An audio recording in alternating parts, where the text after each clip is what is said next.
At 4:30 starts now. Welcome back and thanks for staying with us. I'm Emily Clark. And I'm Rick Aaron. Good to be with you on this Wednesday. There were multiple semi-truck crashes along the Wasatch Front this morning. The Utah Highway Patrol says only one of them was caused by the weather. The others were operator error. ABC4's Haley Hendricks is live this afternoon with some tips to safely navigate around big rigs. Haley? Well, Rick, every time we get on the road, we're sharing it with these large trucks. And to prevent accidents from happening, we need to know how to best move around them. Stormy weather can create unsafe driving conditions for all drivers on the road, especially big rigs. We get a blowout on a steer, which rarely happens, but it can happen.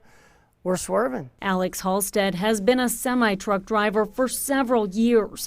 He knows firsthand what it's like to be behind the wheel of an 18-wheeler and to have passenger cars following too close. We can't see you, and so we don't know you're there all the time. Make space for those vehicles. If they do go over, the last thing you want is to get caught. Utah Highway Patrol Lieutenant Nick Street says situations like this are not uncommon. Try to slow down to a point where you can have ample following distance to react to adverse situations you might encounter with this weather. It's reported passenger vehicles are responsible for 72% of crashes between large trucks and cars. No matter the weather, Halstead shares 4 tips to keep you safe next to these big rigs. The first, to never drive right next to a truck. Either get behind them or in front of them. Pass them quickly. You probably want to get ahead of them if the truck's doing its job right and going a fairly slow speed. Make sure to not drive in their blind spot. On the side of a truck that you cannot see in your mirrors. And to keep an eye out for drifting. If a gust of wind comes up, and it doesn't have to be windy for that to happen,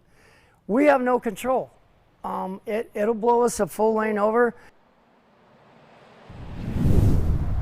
If a car is traveling at 65 miles per hour under ideal conditions, it takes less than a football field length to fully stop. However, for a semi-truck fully loaded, it takes almost 2 football field lengths. Reporting live in Salt Lake City, Haley Hendricks, ABC4 News. Okay, Haley, thank you very much. Now to a messy situation in Parley's today. I-80 experienced delays in both directions due to the weather.